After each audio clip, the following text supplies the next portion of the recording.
Assalamualaikum warahmatullahi wabarakatuh. Waalaikumsalam warahmatullahi wabarakatuh. Alhamdulillah, syukrulillah, wala hawla wala quwwata illa billah. Ashhadu an la ilaha illallah wahdahu la syarikalah wa ashhadu anna Muhammadan abduhu wa rasuluh. Allahumma salli wa sallim wa barik ala sayyidina Muhammad wa ala ali sayyidina Muhammad. Allahumma subhanaka la ilma lana illa ma 'allamtana wa 'allimna alladhi yanfa'una wa barik lana fi ma 'allamtana innaka antal alimul hakim. Yang kami ta'zimi Kiai guru kita, Kiai dan sekaligus guru kita, Kiai Haji Marzuki, Abah Yai Marzuki. Nih saya tadi sedapat pesan itu, katanya atas perintah beliau saya paling takut sama Pak E. Dan saya santri itu jangan sampai menyinggung perasaan guru, saya paling takut. Meskipun sebenarnya saya bukan ahli di bidang kajian, tapi kalau guru perintahkan, saya mengutip bahasanya Gus Dur itu, kalau nyemplung ke api pun ya memang itu perintah guru, ya gimana ya. Dan barokahnya saya nurut, saya ikut sering sowan ke beliau. Alhamdulillah tanah sebelah rumah itu bebas itu 7 air. Dan barokahnya ya, karena beliau yang mendukung. Kalau beliau tidak mendukung, saya tidak melanjutkan itu. Mudah-mudahan guru kita semua, khususnya beliau yang kita sebutkan Abah Yai Marzuki, selalu diberi kesehatan oleh Allah Subhanahu wa taala. Dan majelis zikir yang disusun oleh beliau, bedanya nyusun dan ngarang itu, kalau nyusun itu memang beliau memadukan berbagai zikir itu. Mudah-mudahan itu mendapatkan barokah bagi kita semuanya. Para jamaah yang dirahmati Allah Subhanahu wa taala, sebenarnya kalau ada Abah Yai saya juga bingung mau bicara apa itu. Karena tadi ketika saya sedang bersama anak-anak itu, saya diminta datang, ya datang. Karena ini majelis zikir. Ini majelis zikir ini kan majelis Auradus Sa'adah dan Salawat Kubro. Ya, maka yang kita bahas masih seputar zikir. Zikir itu persoalan olah hati. Dan ketika bicara persoalan olah hati, itu sering logika hati dengan logika akal itu berbeda. Logika akal itu sifatnya matematis, 2 tambah 2 4. Tapi kalau logika hati terkadang tidak seperti itu. Kita langsung saja kita contohkan ya.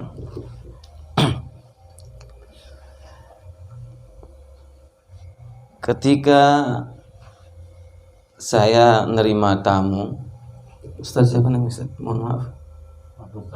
Ustaz Ma'ruf datang ke rumah. Lantas saya suguhkan air. Beliau minum air saya, air gelas yang saya suguhkan. Itu saya sering mencontohkan, karena ini saya dapatkan juga dari guru saya. Itu kira-kira yang berterima kasih siapa? Ustaz Ma'ruf ya. Nah, itu logika akal syariat. Karena beliau yang saya suguhkan air minum, kemudian beliau meminum, beliau mengucapkan terima kasih. Tapi kalau logika hati, itu yang berterima kasih saya, meskipun yang mengeluarkan air mineral itu adalah saya. Sebab logika hati itu sering nyambungnya nanti kepada perbuatan berikutnya. Andai air yang saya suguhkan tadi tidak jadi diminum oleh beliau, oleh Ustaz Ma'ruf, maka saya jadi tidak dapat pahala kira-kira. Maka belum tentu jadi dapat pahala. Paling pahala kebaikan karena ingin berbuat baik. Tapi pahala berikutnya meminum air itu kan nggak dapat kalau beliau tidak minum air. Sehingga yang layak berterima kasih adalah yang menyuguhkan. Itu logika hati. Karena yang menyuguhkan berterima kasih, maka itu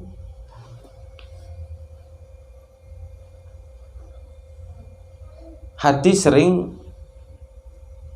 harus ditata. Maka dari ini apa yang saya sampaikan sesungguhnya ada dalam Quran surah Al-Insan atau Ad-Dahr ayat 8, 9, 10. Begini bunyinya. A'udzubillahi minasyaitonirrajim. Ini ketika saya juga pernah ngaji tafsir itu begitu. Wa yut'imuna ta'ama 'ala hubbihi miskinan wa yatiman wa asira. Sesungguhnya kami memberikan makan. Wa yut'imuna ta'ama 'ala hubbihi. Ya, sesungguhnya ada orang yang memberikan makan apa yang dia cintai, bukan kami ya, karena ini domirnya huwa, hum. Wa yut'imuna ta'ama 'ala hubbihi, dan mereka memberikan makan apa yang paling dia suka. Miskinan wa yatiman wa asir. Kepada orang miskin, yatim atau tawanan.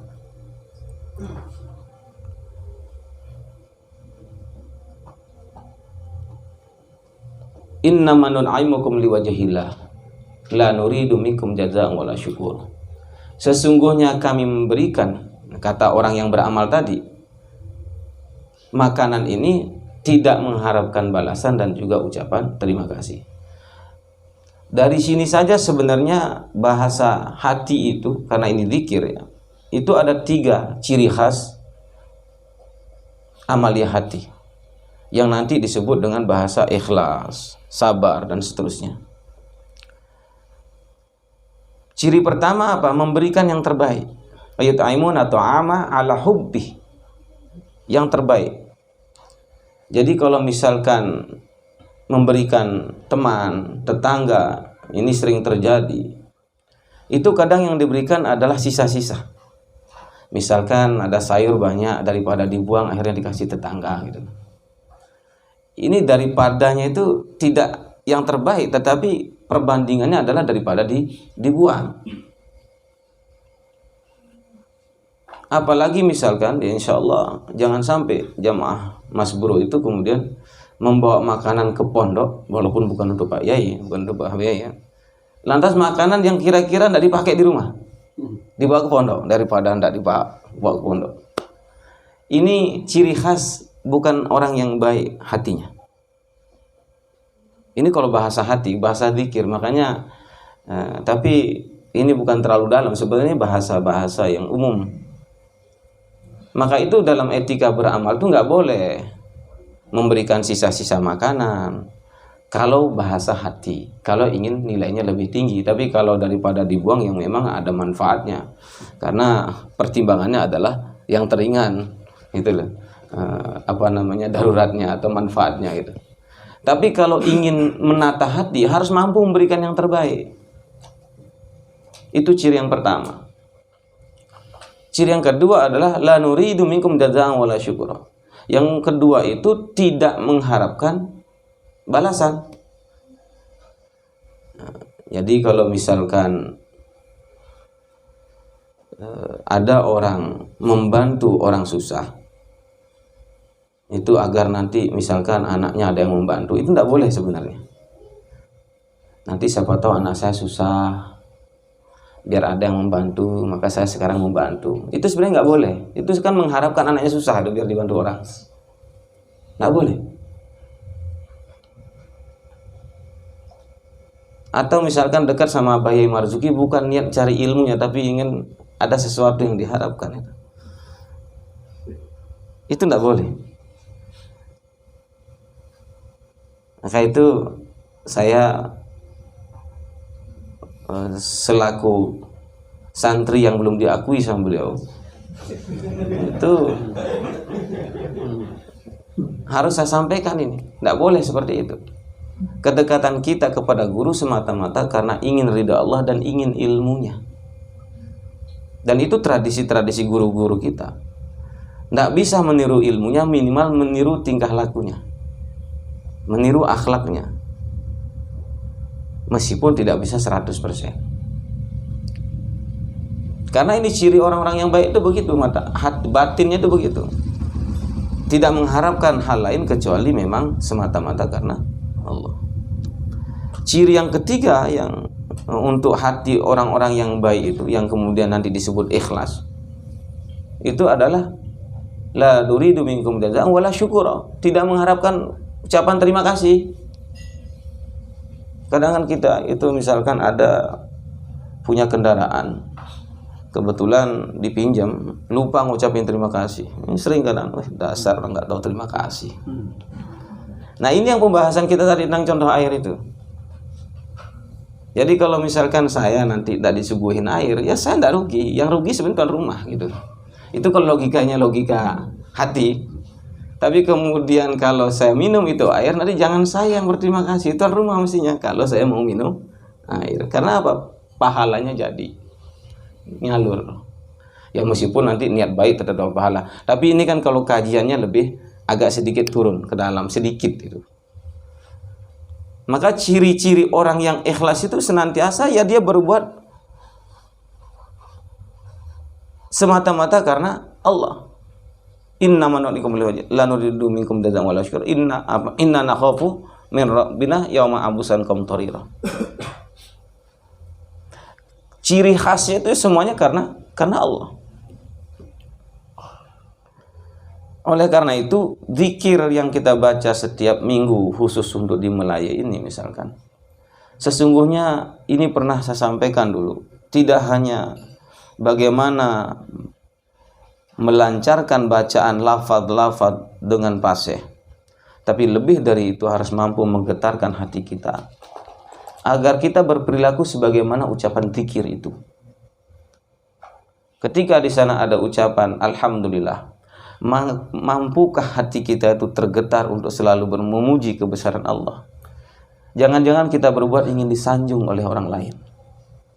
Kan ini sesungguhnya zikir itu. Misalkan di sana ada kalimat Allahu Akbar, Allah Maha Besar.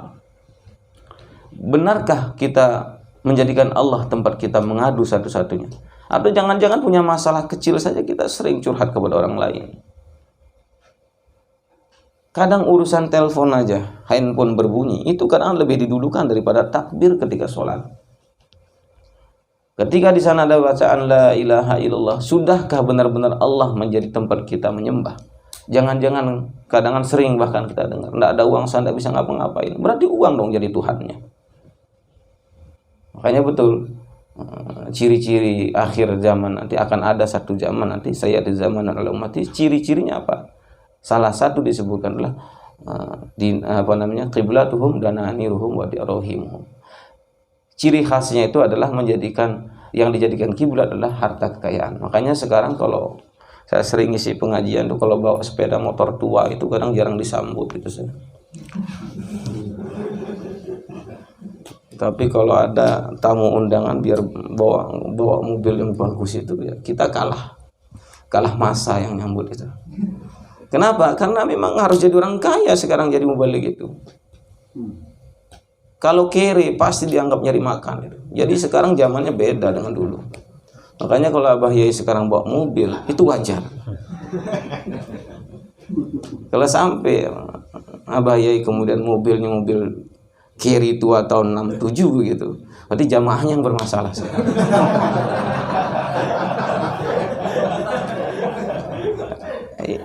Itu memang penting ketika kita lakukan renungan-renungan dengan zikir ke dalam itu. Maka dari itu majelis zikir yang diprogramkan oleh guru kita ini tidak hanya sekedar rutinitas, tapi ada upaya sadar kita untuk bersikap sebagaimana prinsip-prinsip ucapan zikir itu. Disinilah sesungguhnya sebagaimana disebutkan ala bi dzikrillah tatma'innul qulub. Hanya dengan zikir hati itu menjadi tenang. Di ayat lain disebutkan wa idza tuliyat 'alaihim ayatuhu zadatuhum imana. Semakin disebutkan ayat Allah hatinya tergetar, ada rasa takut. Sekarang kan berbeda zaman sekarang ini. Punya dalil pakai dalili orang. bukan dalil untuk dirinya sendiri, sehingga dirinya tidak pernah takut kepada Allah, tapi memaksa orang lain untuk takut kepada Allah. Diancamlah mereka itu dengan neraka. Kalau nggak cocok dengan apa yang dia inginkan, dianggap ahli neraka. Bahasa lainnya kalau udah bid'ah, kafir. Dua rumus kosakata itu memang dipakai dalil di orang. Padahal dalil kalau di tradisi NU itu adalah bagaimana, atau di tradisi para ulama yang dibangun oleh guru-guru kita adalah bagaimana kita itu punya dalil untuk diri sendiri, yang kemudian muaranya adalah orang lain senang melihat kehadiran kita. Ketika sikap kita tegas terhadap dalil untuk diri kita, maka biasanya ke permukaan itu menjadi santun. Ketika ke permukaan menjadi santun, memaklumi, tidak menuntut orang lain untuk mampu seperti dirinya, disinilah Islam semakin indah, sehingga Islam tidak hanya menjadi ajaran dan menjadi teori dalam diri kita sendiri, tapi juga melahirkan sikap-sikap yang toleran, sikap yang santun. Inilah yang disebut dengan rahmatan lil alamin. Para jamaah Mas Bro yang dirahmati Allah, terakhir saya ingin mengatakan begini. Sepanjang-panjang saya sendiri terlalu banyak menyampaikan, nanti saya sendiri belum bisa melakukan, berat itu. Sekarang itu yang menjadi kegelisahan kita adalah perbedaan pendapat yang tidak bisa dikomunikasikan dengan baik. Itu karena tidak nyambungnya hati. Kalau di tradisi yang guru-guru kita ajarkan, kenapa tidak hanya diajarkan syariat bagaimana cara sholat? Yang diajarkan tambahannya justru bagaimana kita tawakal kepada Allah. Yang di dalam itu adalah ada ajaran-ajaran namanya tauhid, akidah. Kemudian menghubungkan dua hal ini namanya tasawuf atau akhlak. Akhlak inilah sebenarnya tujuan akhir dari bersyariat dan berkeyakinan. Ada orang sholatnya bagus, tapi gerakannya tidak sesuai dengan apa yang dia lakukan. Gerakan sehari-harinya, tingkah laku sehari-harinya tidak menggambarkan sujud dan rukuknya sebagaimana apa yang dia lakukan. Maka akhlak ini sesungguhnya penghubung dia. Semakin bagus harusnya, idealnya begitu, kualitas sholat seseorang, seharusnya semakin bagus pula akhlaknya. Kenapa belakangan kemudian sering viral? Itulah dasarnya kenapa saya tidak mau direkam gitu. Jadi ada, kalau ayat ada asbabun nuzul, kalau hadis ada asbabul wurud, kalau ini asbabul apa namanya saya tidak tahu. Karena sekarang sering orang menggel itu seleranya. Kalau nggak cocok melihat tampilan saya kayak gini amburadul, itu pasti yang dicari jelek-jeleknya itu. Itu sudah dari dulu gitu, tradisi manusia itu, sejak zaman Firaun itu. Makanya Firaun kalau tidak diikuti kan sampai mengaku dirinya Tuhan. Ana rabbukumul a'la, saya Tuhan kalian yang maha tinggi, kan begitu. Ya, kita tidak menuduh orang-orang, dan kita juga tidak menyalahkan media. Yang kita persoalkan karena tidak ada hati di dalam penggunaan media. Sehingga bahasa sederhananya kurang cerdas pakai media gitu. Kecerdasan hati ini penting. Hanya nanti kalau ada salah jangan diekspos salahnya, ekspos yang baik-baik, sehingga Abah Yai Marzuki yang muncul. Oh, siapa yang jamaahnya Abah Yai Marzuki, kan lama-lama saya diakui jadi santri kan gitu. Mungkin hanya itu yang saya sampaikan, kurang lebihnya mohon maaf. Wallahu muwaffiq. Assalamualaikum warahmatullahi wabarakatuh.